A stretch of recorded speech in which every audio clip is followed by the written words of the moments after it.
Nananawagan ako patuloy sa ngalan ng sambayan ng Pilipino na alam mo ninyo, kahit magbitiw pa ng 100 ulit si Zaldico bilang kongresista, hindi po sasapat yun sa perwisyong ibinigay mo sa Pilipino at kasama ng mga kasabwat mo. Hindi mo na maibabalik ang 200 higit kumulang buhay na namatay last year dahil binaha ang sarili mong probinsya, ang Bicol. Hindi mababalik ng iyong pagbibitiw bilang kongresista ang buhay ng mga pumanaw dahil sa baha na kaya naman palang iwasan kung hindi ninyo ninakaw ang maletang pera naming mga Pilipino. We are demanding for full transparency and full accountability. Ganon din ho sa issue na lumalabas ngayon, hindi na maiwasan si Martin Romualdez.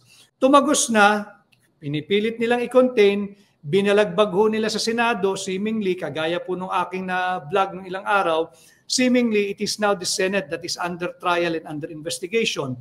Mabuti na lamang, talagang meron po talaga mga confluence of fortunate events that benefit us, the Filipino people. Ano po yun? Yung kagaya nung Master Sergeant Orly Gutesa na pahayag. Sinigundahan po kanina ni Senador Chis Escudero at sinigundahan po kanina ni Senador Dante Marcoleta. Hindi na po maikukubli at hindi na nila maiiwasan ito. Yung pahayag din po ni Robert Bernardo, ulit-ulitin natin hindi na ho kasi maiwasan Para daw po maintindihan ninyo yung pinag-uusapan natin kung gaano kalaki ang 1 billion pesos po. Kaya na po nitong makapagpatapos ng 5,000 estudyante sa kolehiyo. Alam mo ba ninyo kung ano epekto kung makakapagpatapos tayo ng 5,000 estudyante sa kanilang personal na buhay at sa kanilang pamilya? Aangat po yung antas ng kanilang pamumuhay. At pag umaangat po yan, lumalawak po yung base ng middle class. At baka sakali po umangat at lumawak din yung upper middle class. Ninipis po yung mga naghihikaw sa ilalim. At pag ganoon na po nangyari, doon po natin masasabi that we are progressing as a nation. Yung 1 billion pesos, kaya pong magtayo ito ng 2,900 socialized housing. Ganun po karami 2,900 units ng socialized housing. At 350,000 pesos per unit. Para kanino? Para sa ating mga mahal na sundalo. Para sa ating mga mahal na guro. Sila po ito Kulang nga ho ito Dapat idinagdag dito yung ating mga minamahal at rinerespetong guro. Na nagbubuwis din ng kanilang buhay tuwing may halalan. Dahil sila yung nasa frontline Shout out sa ating mga guro. Pati po sa ating mga overseas Filipino workers at migrants. Nagpakakalayo-layo po kayo. Diba? Ito po ang kakampi. Ito po ang mga kalaban na nagpapahirap sa buhay nating mga Pilipino. Kanya yung ating mga kakampi, wag ho kayo magpagamit. Yung pinakakaingat-ingatan nila na very fragile, very delicate glass ceiling, basag na po yun. Sumirit na ang korupsyon. Tumagos na po kay Martin Romualdez. Sino na ang next? Ang next po dito, Malacanang na. Kumakatok na po sa Malacanang.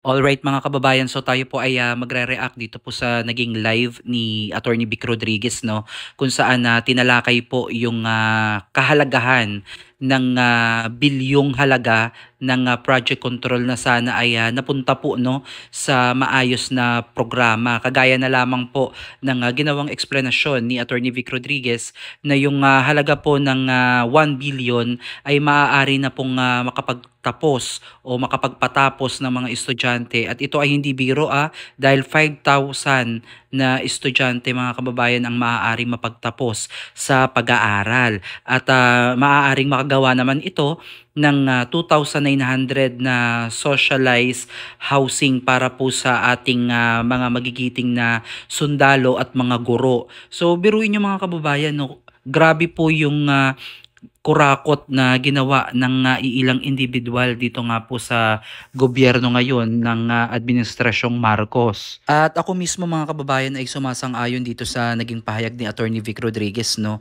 na hindi sapat yung pagbibitiw nitong Congressman na Saldico o ng iba pang mga korap na politiko upang pagbayaran po nila yung ginawa nilang pagkakasala sa ating mamamayang Pilipino. Kasi wala na hindi mo maibabalik yung mga buhay na nawala dahil dito sa kapalpakan ng flood control. Example na natin dito yung nagbuwis ng buhay, no, mahigit 200 na kababayan natin diyan sa Bicol na nasasakupan po mismo ni Congressman Saldico ang namatay po dahil po dito sa matinding pagbaha sa Bicol. Para sa akin mga kababayan, kailangan talaga natin ng full accountability at dapat talagang managot itong mga politikong nasa likod ng maanumalyang paggamit po sa kaban ng bayan. No? Hindi sapat yung kanilang pagbibitiw sa kanilang mga pwesto dahil maaaring nagbitiw nga sila sa kanilang mga pwesto pero still may mga galamay pa rin sila at may mga koneksyon na maaari pa rin silang makagawa ng mga hindi magaganda para sa ating bayan. So kinakailangan talagang makulong ang mga taong ito at higit sa lahat ay maibalik yung mga perang kinuha nila at kinamkam nila mula sa kaban ng bayan upang nang sa ganoon naman mga kababayan ay maibsa naman yung dinadanas nating kahirapan, no? At tama itong sinabi ni Attorney Vic Rodriguez na kung tayo ay makakapagpatapos ng 5,000 estudyante ay maaari pong mabago yung mga buhay nila. Yung mga personal nilang buhay ay maiangat nila yung kanilang estado sa pamumuhay at nang sa ganun ay unti-unting umangat yung ating pamumuhay at doon natin masasabi talaga na ang bansang Pilipinas ay nagpo-progress, no, nag-grow as a nation. So kasi hanggat may corruption talaga mga kababayan, wala talagang pag-asa, walang liwanag tayong makikita hanggat may korupsyon na nangyayari sa ating bansa.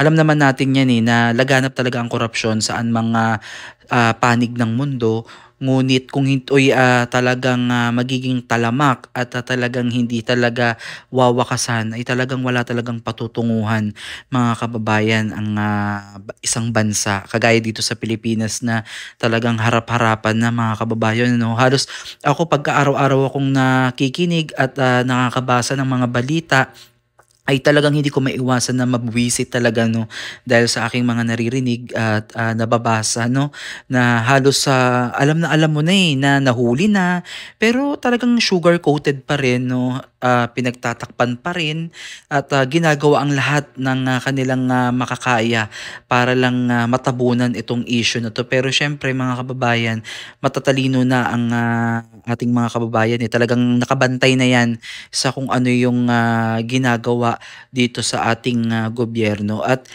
bilang isang taxpayer, syempre mga kababayan, kinakailangan nating malaman, no, kung saan na napupunta yung bawat sentimo na ating binabayad na buwis. At yan ay kinakailangan talagang ipakita ng live or real time, no? At hindi ako sang-ayon dito sa sinasabi nga nila na mag-iimbestiga daw sila ng hindi isa sa publiko, no? Kumbaga, private investigation ang mangyayari. So ako, para sa akin, hindi ako sang-ayon sa ganito dahil ginawa nga nila yung pagkamkam ng hindi nalalaman ng napakatagal na panahon ng mga Pilipino. How much more ito, anong gagawin nila dito, no? Baka maging ghost investigation din to mga kababayan. Kaya huwag tayong makakapayag, no? Tayo ang nagpapasahod sa kanila, tayo ang may kapangyarihan kesa sa kanila. Kaya kinakailangan talaga na malaman natin, no, yung bawat galaw ng mga politiko, lalo na yung mga namumuno sa atin dito sa gobyerno. At huwag tayong papayag, no, na gamitin tayo parang ginagawa na tayong basahan. Yan yung pakiramdam ko na parang inaano na lang tayo nilalaro ng mga tao sa gobyerno. Kaya huwag tayong papayag mga kababayan, no? At tama tong ginagawa ni Attorney Vic Rodriguez, yung isinisiwalat niya. At bilib ako dito kay Attorney Vic Rodriguez kasi yung mga mas malalalim na terminology or yung mga tawag dyan, yung mga mahirap or mahirap aralin o intindihin sa salitang politika siya ay sinisimplify niya, no, kaya o kaya tinatagalog niya, kaya mas maraming mga kababayan natin yung nakakaunawa nung kanyang ibinabalita yung talagang issue po ng bansa. So ito yung the best na sana ay manalo sa susunod na pagtakbo niya bilang isang senador, upang nang sa ganun ay mas mailapit niya sa mamamayang Pilipino kung ano ba talaga yung issue na kinakaharap po, yung pambansang issue ng bansang Pilipinas. So, ito lang mga kababayan, ito yung nangyaring rally noong September 21 sa Mindiola, at ito nga po yung panawagan ng pagbibitiw o pag-alis, pag-resign ng mga kawatan sa gobyerno, no, yung nagpapahirap ng buhay ng Pilipino. So again mga kababayan, hanggang dito na lang muna yung ating reaction video. I-comment nyo po yan sa comment section, at talakayin po natin yung inyong mga opinion, yung mga inyong mga saloobin patungkol nga po dito sa pagbibitiw ni Congressman Saldico. So ano yung opinion nyo about dito, no? Umiiwas ba siya sa kanyang kasalanan? Akala niya ba makakaiwas siya porket siya ay nag-resign? Ano yung opinion nyo tungkol dito mga kababayan? So comment down below at ating talakayin yan sa susunod nating update. Muli maraming salamat at God bless po sa inyong lahat.